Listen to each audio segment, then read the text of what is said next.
Et sans plus tarder, je vais introduire Halima Mrafti, qui est urbaniste et qui va parler justement de la réappropriation du patrimoine au sein des villes sur les questions civiques.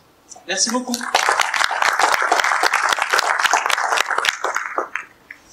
Merci Edman, merci à tous d'être là.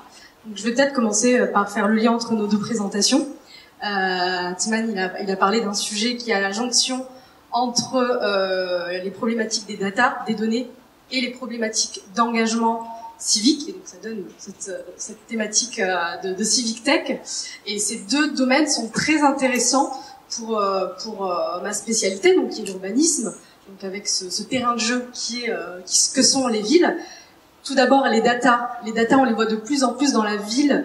Je ne sais pas si vous avez déjà entendu parler de Smart City, mais c'est un sujet qui a le vent en poupe. Les villes aujourd'hui, qu'elles soient dans l'hémisphère nord ou dans l'hémisphère sud, elles ont de plus en plus tendance à se développer grâce aux données qui permettent d'urbaniser le plus intelligemment possible la ville, en sachant exactement où sont les besoins et comment est-ce que chaque élément, chaque infrastructure doit s'intégrer à la ville. Donc ça, c'est le premier sujet qui est totalement en lien avec le domaine de la ville. Et le deuxième sujet, qui est celui que j'ai choisi de traiter aujourd'hui, c'est celui de l'engagement civique. Et donc l'engagement civique, c'est également quelque chose qui est tout à fait en lien avec l'aménagement du territoire. Je vais vous le montrer à travers différents exemples. Les citoyens qui travaillent dans le domaine associatif, dans le domaine public ou dans le domaine privé, construisent la ville. Donc la ville est encore une fois un terrain de jeu pour l'engagement citoyen et la ville elle-même façonne la société. C'est vraiment ça que je vais essayer de vous montrer. T'embête pas, je vais.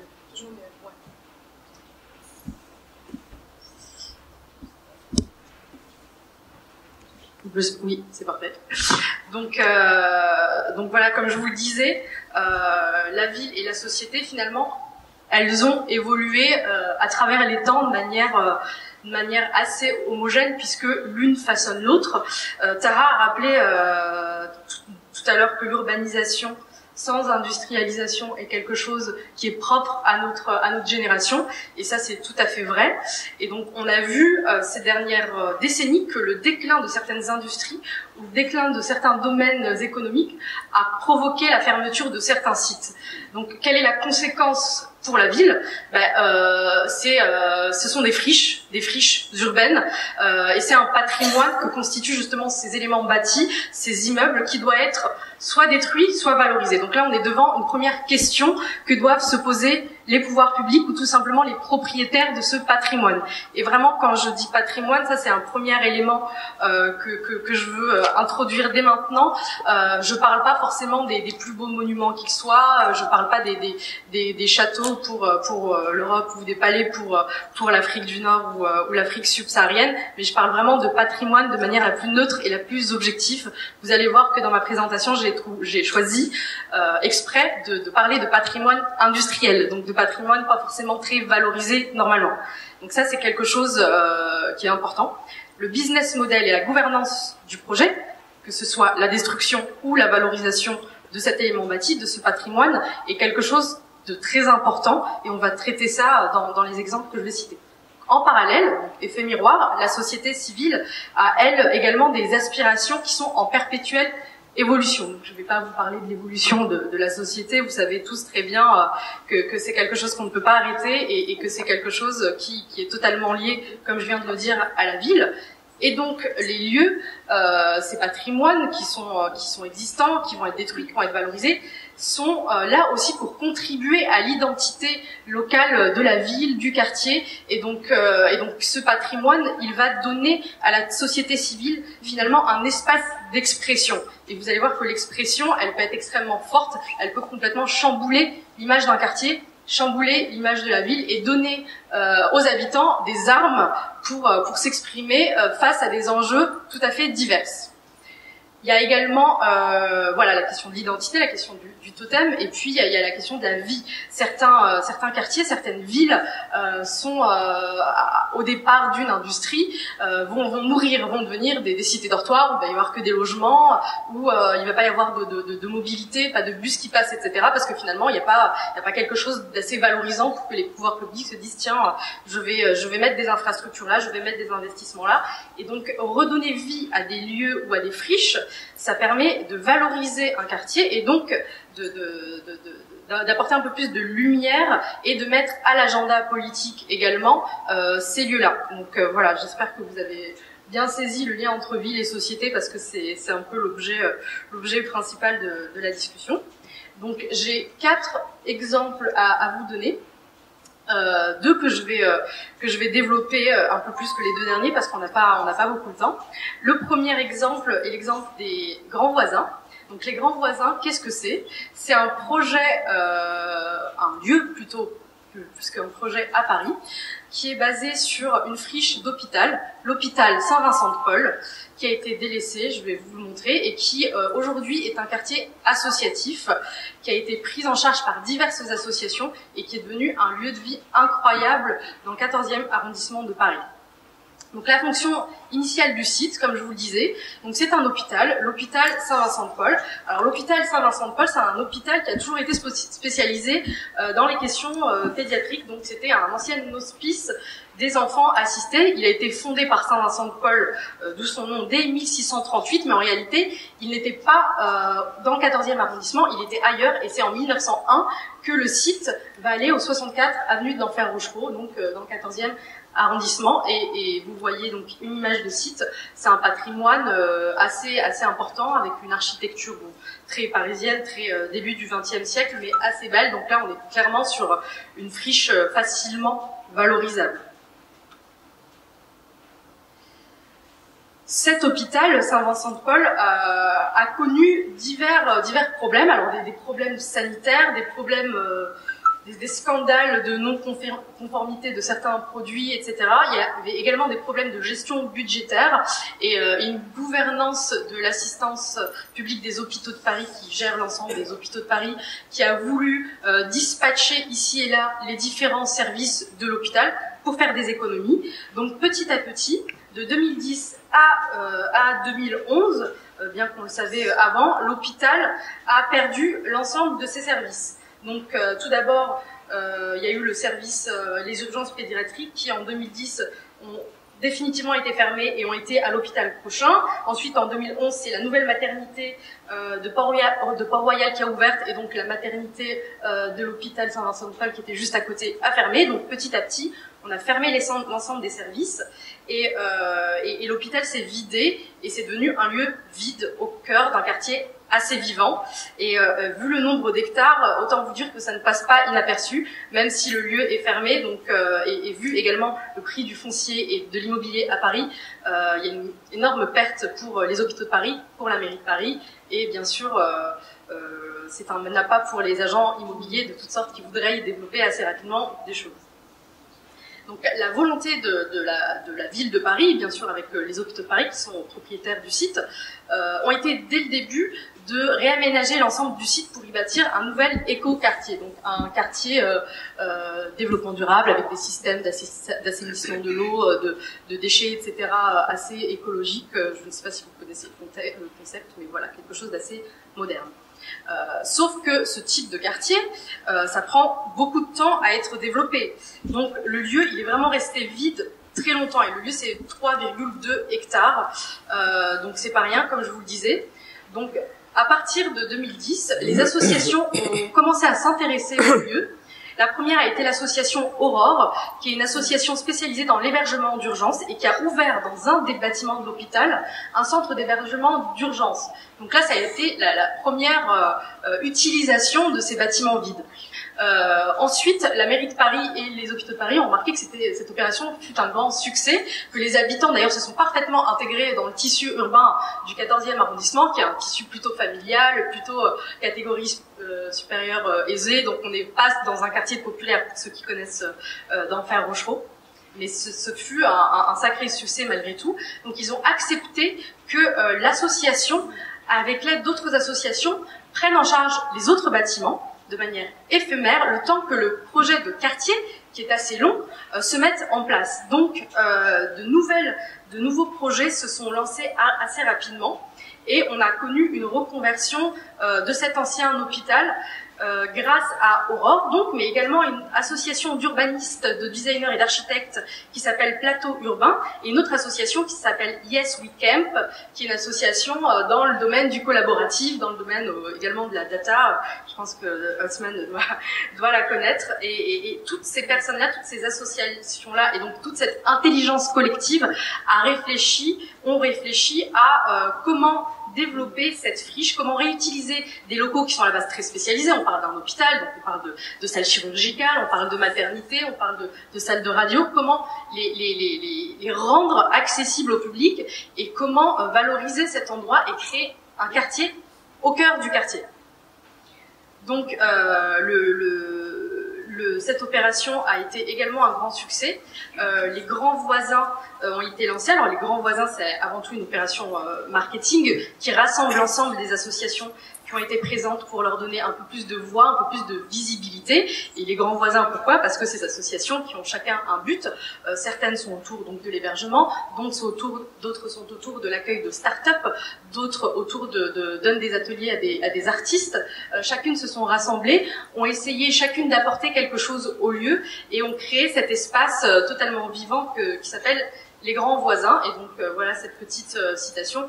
C'est un espace-temps de cohabitation et d'interaction entre des publics diversifiés. Je pense résume bien, très très bien l'ambiance du lieu pour ceux qui ont pu y aller.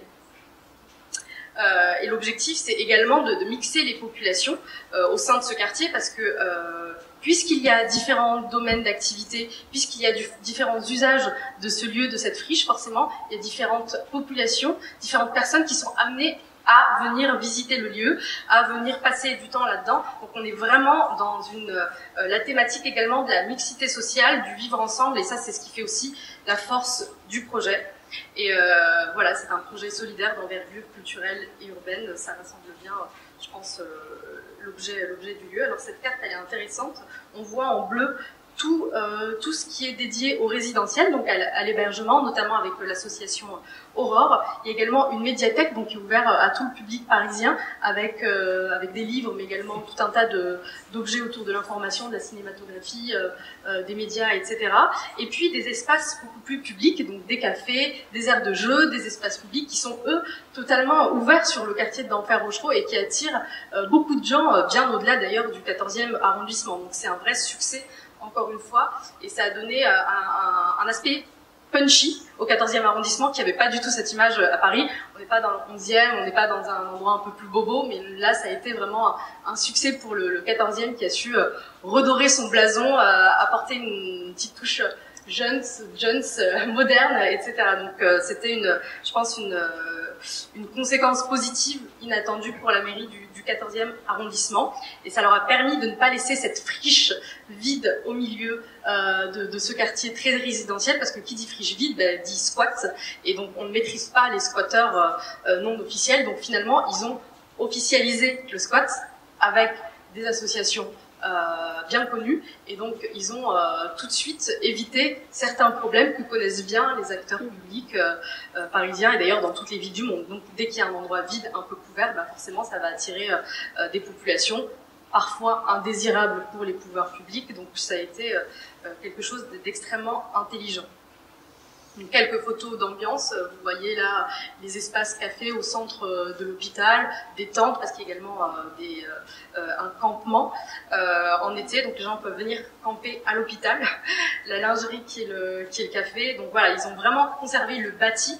On sait qu'on est dans un hôpital, quand on rentre dans les lieux, il y a encore des radiographies, il y a plusieurs éléments qui rappellent l'hôpital. Tout le monde sait que c'est un lieu éphémère, ça c'est très important. Et donc c'est vraiment intéressant, parce que ce lieu, finalement, il est ouvert à tous, et il est surtout solidaire, comme je le disais tout à l'heure.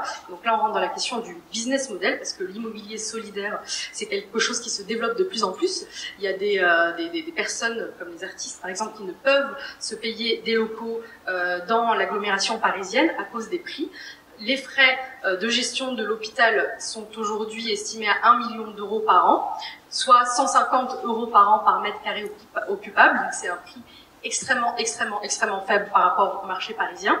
Et donc forcément, ça attire beaucoup de monde. Donc il y a également un filtre. Et comment est-ce qu'on filtre toutes les arrivées? Et bien, les locataires, au-delà de payer ce prix qui est assez dérisoire, ils doivent aussi participer. Donc ils donnent de leur temps, ils donnent de leurs compétences. Et là, c'est un autre intérêt du lieu, avec ce business model où le temps finalement et de la valeur, la compétence et de la valeur, c'est tout un réseau, comme je vous le disais tout à l'heure, qu'on crée. C'est des échanges de compétences qu'on crée. Donc on est aussi, je pense, dans l'innovation sociale, où on va forcer les gens à travailler ensemble, forcer les intersections entre les différents domaines. On est dans l'économie sociale et solidaire. Il y a plusieurs entreprises qui vont embaucher des gens qui ont des handicaps ou qui ont des problématiques qui les empêchent de travailler. Donc c'est intéressant. Je cite par exemple Carton Plein, qui est une entreprise de recyclage et qui travaille avec des personnes en insertion, ou encore Artemisla, qui forme des personnes à la peinture décorative et qui étend son champ d'action au sein de l'hôpital. Vous verrez peut-être tout à l'heure des photos. Dans l'hôpital, il y a vraiment tout un tas de peintures décoratives sur les murs qui rendent le lieu extrêmement intéressant. Et donc l'association, elle travaille également sur l'hôpital. Donc c'est une offre donnant-donnant. Enfin, et ça c'est le plus important, et ça rajoute encore à la valeur du projet. Ce projet, je vous l'ai dit, est un projet éphémère. La mairie de Paris souhaite développer cet écoquartier qui devrait accueillir environ 600 logements, une crèche, un équipement sportif, une école, des locaux pour entreprises, enfin bref, un quartier mixte. Et ce lieu, les Grands Voisins, il est extrêmement intéressant parce que c'est un laboratoire d'expérimentation. La mairie de Paris, en ramenant tout un tas d'usagers, elle va tester dès à présent de nouveaux usages urbains, de nouvelles expérimentations en termes de services pour les gens, etc. Elle va intégrer la communauté du 14e arrondissement, les habitants, à la réflexion sur l'écoquartier. Donc là, on est vraiment sur une méthodologie innovante. On transforme l'espace avec les habitants, on co-crée ce quartier du futur. Et donc ces associations, encore une fois, Plateau Urbain, oui, Yes We Camp, etc., elles servent de médiateurs entre les structures présentes, les habitants, la mairie et le futur projet avec les promoteurs, etc. Donc, tout ça est très lié. Les gens qui sont actuellement aux Grands Voisins savent que le lieu est éphémère, ça fait partie du contrat de base. Donc il y aura peut-être des déçus, mais ça ne fera pas de scandale judiciaire.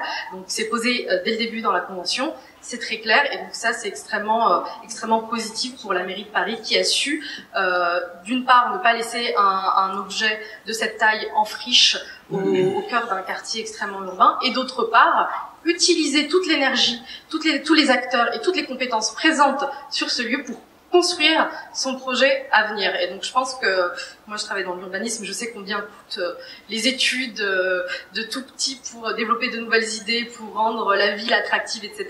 Je pense que cette idée a été extrêmement bénéfique et qu'elle pourrait être reprise ici et là en France ou à l'étranger. Donc ça c'était mon premier exemple, qui était un exemple parisien autour de la restructuration d'un hôpital en lieu associatif éphémère. Donc là, on va aller un peu plus au sud, et un peu plus au nord de Rache, avec un sujet autour de la fabrique culturelle, qui est le lieu qui a été créé dans les abattoirs de Casablanca, donc abattoirs qui sont devenus, en tout cas pour un certain temps, un centre culturel.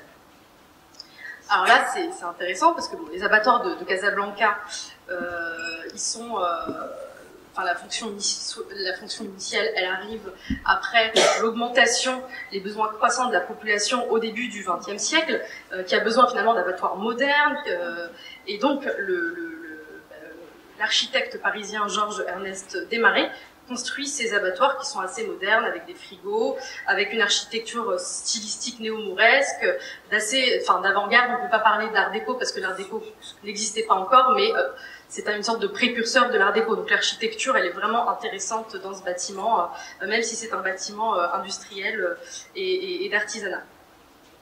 Donc, pour répondre à ces questions d'hygiène, c'est créé. Cet abattoir, il est aussi intéressant parce qu'il est vraiment à côté de la gare de Casa Voyageurs. Qui dit proximité avec un élément de mobilité phare, dit valeur du foncier, dit valeur du lieu, donc ça c'est quelque chose à garder en tête également. Il s'implante dans les quartiers nord-est de la ville, qui étaient des quartiers à vocation industrielle et qui restent aujourd'hui des quartiers populaires, donc le contexte urbain est particulier. On n'est pas comme à Paris, dans l'hôpital Saint-Vincent-de-Paul, où on est dans un quartier résidentiel CSP++, c'est complètement différent. Et dès 1950, les abattoirs connaissent un agrandissement, des réaménagements, et sont constitués sur 5 hectares avec plusieurs bâtiments articulés autour de cours, de ruelles, donc un ensemble immobilier assez intéressant. Par contre, dès la fin des années 90 et le début des années 2000, la fonction des abattoirs commence à être remise en cause. Ah, petit problème. Ça va revenir. La fonction des abattoirs commence à être remise en cause, bien sûr pour des raisons de modernité, comme vous pouvez l'imaginer, mais également pour des raisons de taille de l'agglomération casablancaise qui est de plus en plus énorme. Donc en 2002 a lieu la fermeture des abattoirs par la ville. Le problème, c'est que quand on a fermé les abattoirs de la ville, on ne s'est pas vraiment questionné sur l'économie du quartier ni le rayonnement national de ce lieu. On a juste fermé un lieu. Simplement, on n'a pas pensé que ce lieu était la chaîne d'un maillon, et que si on enlève une brique, finalement le quartier ou le sens du quartier est un peu remis en cause. Donc ça a été, je pense, la première erreur. Deuxième erreur, c'est la même chose que pour l'hôpital Saint-Vincent-de-Paul, qui dit fermeture d'abattoir de cette taille-ci, en plus dit friche urbaine. Donc encore une fois, la ville n'a pas tout de suite pensé à la vocation du lieu.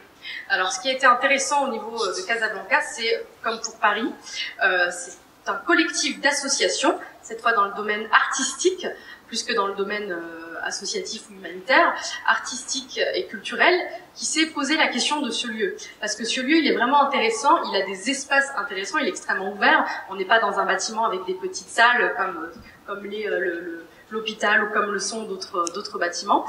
On a milité depuis 2009 pour que ce lieu soit reconverti, pour qu'il ne soit pas détruit, pour qu'on accepte le fait que ce lieu est un lieu de mémoire, un lieu identitaire pour Casablanca, et notamment pour le quartier, et qu'il fallait absolument créer de la valeur patrimoniale en développant le lieu en espace culturel ouvert au public, et non pas en détruisant le lieu et en créant quelque chose avec un peu plus de valeur.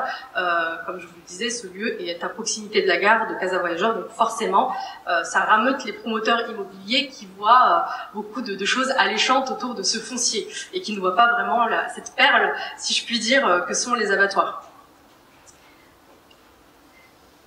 L'identité au sein du lieu, j'ai commencé à en parler. Le quartier en lui-même est vraiment intéressant. C'est, comme je vous le disais, c'est le Haï Mohammadi. C'est un quartier mythique qui a donné naissance à pas mal de grands noms de l'art, de la culture, du sport marocain. Un quartier assez populaire, Chahabi, à proximité du tramway, de la gare, etc. Mais ce qui est intéressant, c'est que les abattoirs étaient une sorte de totem. Donc même si les gens n'étaient jamais rentrés dedans, ne savaient pas à quoi ça ressemblait, les abattoirs étaient un signal du quartier. Donc on savait où se retrouver, et donc on pouvait dire le mot taxi, Dinil Battoir, quoi, par exemple. Et donc ça, c'est quelque chose de très symbolique qu'on ne pense pas forcément au début. Simplement, si on coupe ce symbole, si on coupe le pied finalement, on fait tomber ce totem, c'est l'ensemble du quartier qui est remis en cause, et l'ensemble des transits même au niveau de la ville et au niveau de ce quartier qui sont remis en cause. Donc ce quartier, cette identité, elle a été gardée, elle a voulu être conservée par ce collectif d'artistes dont je vous ai parlé, qui a développé une fabrique culturelle. Donc cette fabrique culturelle, elle s'installe sur la première friche culturelle d'Afrique.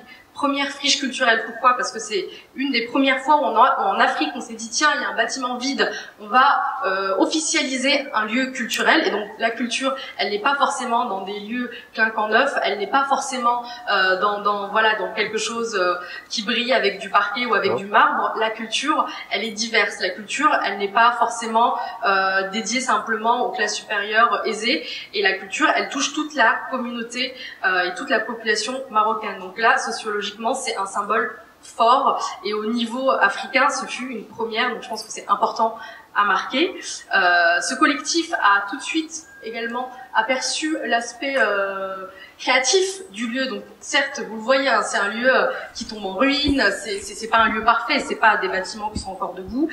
Par contre, ça reste un lieu qui peut être utilisé. Et donc, ils ont tout de suite pensé à ce lieu pour promouvoir l'art en tant que facteur de citoyenneté, pour démocratiser la culture, pour faire du lieu un espace de culture et de partage ouvert à tous. Et donc là, je tiens à souligner le gestionnaire du lieu, donc qui est l'association Casa Mémoire. Je ne sais pas si vous connaissez cette association, elle est assez connue, mais elle se bat pour la préservation du patrimoine casablancais. Donc ça, c'est déjà, je pense qu'on peut les saluer pour leur travail, parce qu'ils ont vraiment valorisé tout le patrimoine, notamment le patrimoine colonial de Casablanca. Tous les 2 ans, on entend dans les news qu'un bâtiment des années 20, des années 30, Art déco est tombé en friche. Enfin, je pense que c'est complètement inadmissible vu la valeur de ces bâtiments. Donc c'est très dommage pour Casablanca, et je pense que c'est très bien qu'une ville comme Casablanca ait ce type d'association pour pousser les acteurs publics et privés à la réflexion. Et donc l'idée de Casa Mémoire a été de mettre à disposition des artistes des espaces de création, de diffusion et de formation, surtout à un large public, initié ou pas d'ailleurs aux différents arts et aux différentes cultures qui sont intégrées au lieu, et d'intégrer ces associations au quartier. Donc là, on n'est pas sur un lieu qui va ramener, je sais pas, un graffeur de New York, ramener un peintre d'Australie et dire allez éclatez-vous sur Casablanca. On est vraiment sur un lieu qui se veut un lieu de quartier. Donc là, vous le voyez, à l'extérieur du lieu, il y a aussi des jeunes du quartier qui font du skate. Il y a énormément de choses qui sont organisées sur le parvis. Donc à titre d'exemple, un des festivals phares, le boulevard Tremplin, qui met en valeur les nouveaux artistes, les nouvelles musiques marocaines, et se déroule là-bas. Depuis la création de ce lieu, il y a eu plus de 400 000 visiteurs accueillis.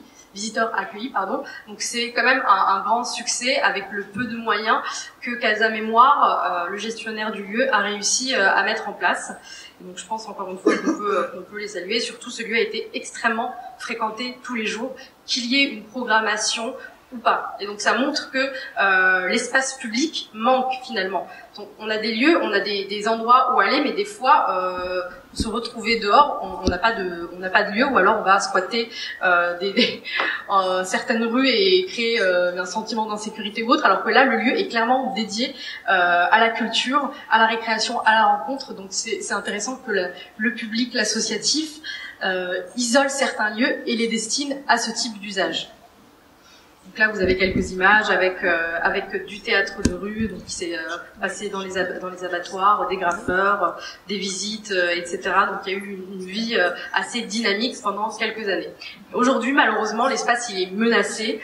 Alors j'ai pas les raisons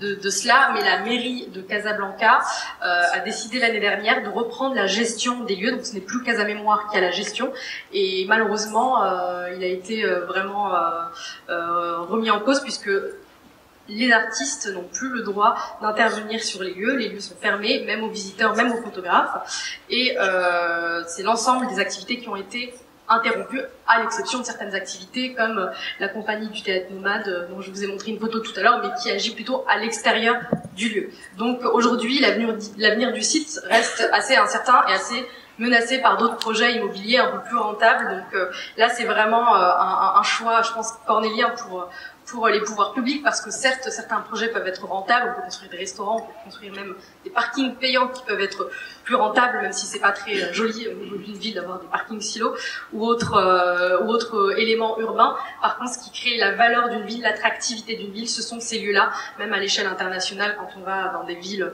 comme Hong Kong, San Francisco, des villes très bien classées au niveau de l'intérêt et des visiteurs touristiques et des visiteurs professionnels, on retrouve ce type de lieux-là, et il est important que le Maroc et que l'Afrique en général se rendent compte que ces lieux-là, même s'ils ne sont pas glamour entre guillemets, ont une valeur et donnent une valeur internationale au pays. Donc j'espère que les associations comme Casa Mémoire continueront à apporter un peu de leur savoir et un peu de leur expertise pour le patrimoine, même lorsqu'il s'agit de patrimoine industriel, à l'instar des abattoirs de Casablanca.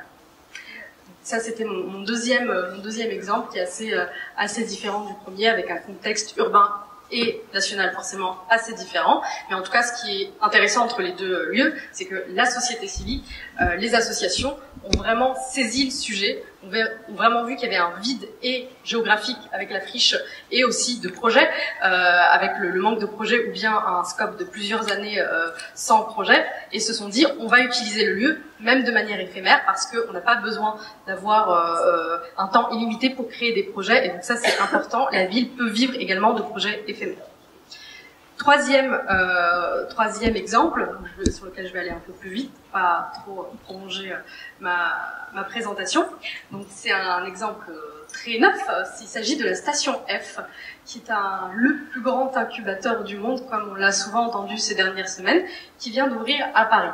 Donc la station F s'est installée dans un ancien bâtiment ferroviaire à côté de la gare d'Austerlitz et a été ouvert par Xavier Niels, donc le fondateur de Free. Donc là, il s'agit d'un entrepreneur qui a lancé ce projet autour du monde des startups. Donc on n'est plus dans l'associatif, on n'est plus dans le culturel, là on rentre dans le monde de l'entrepreneuriat des startups. Donc vous voyez 3 domaines différents. Donc là, ce sont les images à droite de la halle Freycinet. Alors Freycinet, c'est le nom de l'architecte, de l'ingénieur qui a créé la structure de la halle. Ce bâtiment ferroviaire, il a été construit dans les années 1920 et il a abrité jusqu'en 2006 les messageries de la gare d'Austerlitz.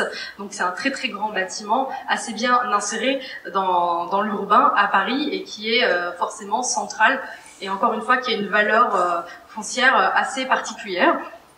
Donc ce bâtiment a subi d'importants travaux de rénovation et il accueille depuis 2-3 semaines un incubateur de plus de 1000 startups. C'est pour ça qu'il est le plus grand incubateur du monde, pour une question de nombre justement pour ces 1000 startups. Il a été inauguré par Emmanuel Macron d'ailleurs, avec Xavier Niel bien sûr.